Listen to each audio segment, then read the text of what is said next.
और आइए अब चर्चा की शुरुआत कर लेते हैं। राखी जी, आपसे मैं चर्चा की शुरुआत करना चाहूंगी। दरअसल जो कल बजट आप राजस्थान के लिए लेकर आए हैं, उस पर बीजेपी ने सवाल उठाया है कि चुनावी बजट है, वोट पाने के लिए इतने फ्री के वादे किए गए हैं। और साथ ही बीजेपी ये कह रही है कि पहले जो आपने वादे किए थे वो तो पूरे किए नहीं और फ्री के वादे कर दिए मात्र विधानसभा में जीत के लिए, जिसमें सबसे बड़ा वादा आपने किया था किसानों की कर्ज माफी का, वो भी पूरा नहीं हुआ।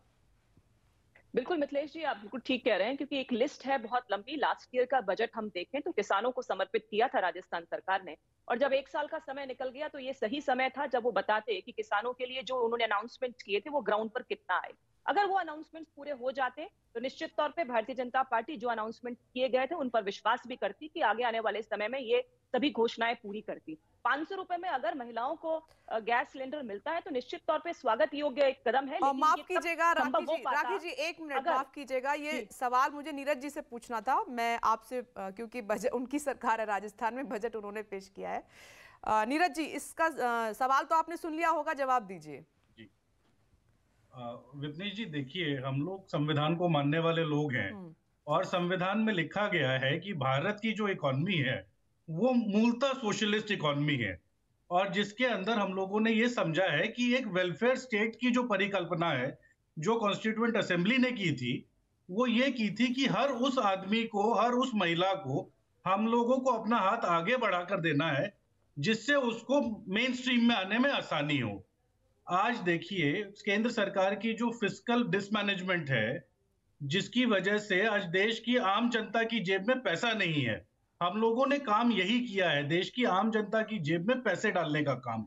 आज 500 रुपए में अगर किसी महिला को, किसी गृहिणी को या किसी परिवार को जब सिलेंडर मिलेगा, तो वो 1100 रुपए का जो सिलेंडर खरीद रही थी, सीधा सीधा उसमें 50% की कमी आ जाएगी।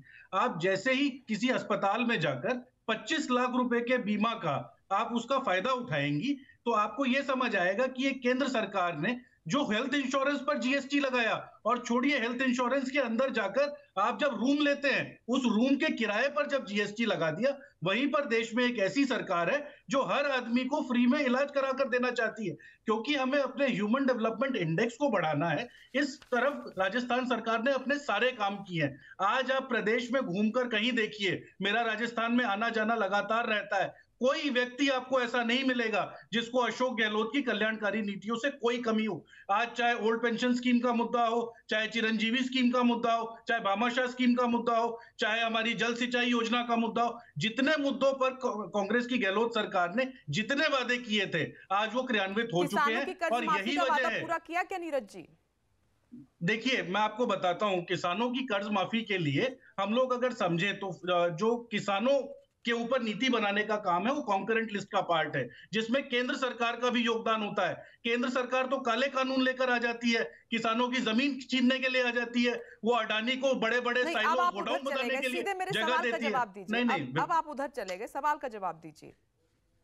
विपनेश जी, हम लोगों ने किसानों को एक वर्ग में ना रखकर उनको, प्रदेश की जनता को जो हम लोगों ने लाभकारी नीतियां दी हैं, उसके अंदर इतना फायदा पहुंचाया है। लेकिन ये सवाल केंद्र सरकार पर है। जब नरेंद्र मोदी जी कहते थे कि वो किसानों की आय दोगुनी कर देंगे, आय तो दोगुनी हुई नहीं, लेकिन जो इनपुट कॉस्ट है आज किसानी का, वो तो 3 गुना बढ़ा दिया। आप उद्योगपतियों को उनकी जमीन हड़पने के लिए दे रहे हैं। आप वो सवाल मैं राखी राठौर जी से पूछ लूंगी, लेकिन मैंने जो सवाल पूछा उस पर आप जवाब नहीं दे रहे हैं। चलिए ठीक है, एक और सवाल का जवाब जल्दी से दे दीजिए।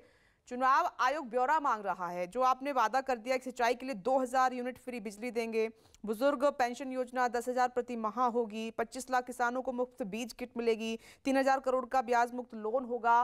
ये कहां से लाएंगे आप फंड इसके लिए? ये सोर्स बताना होगा आपको।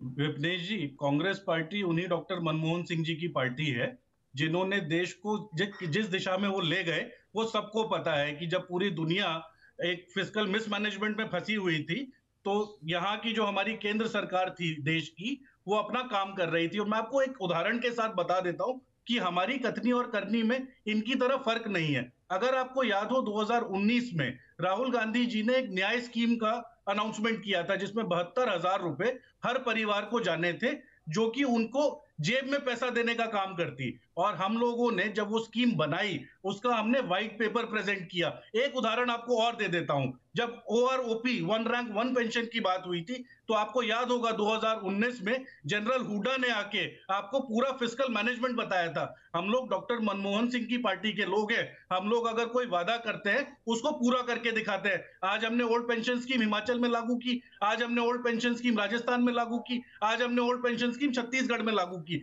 तो हम लोग जो बात करते हैं उसको पूरा करके दिखाते हैं।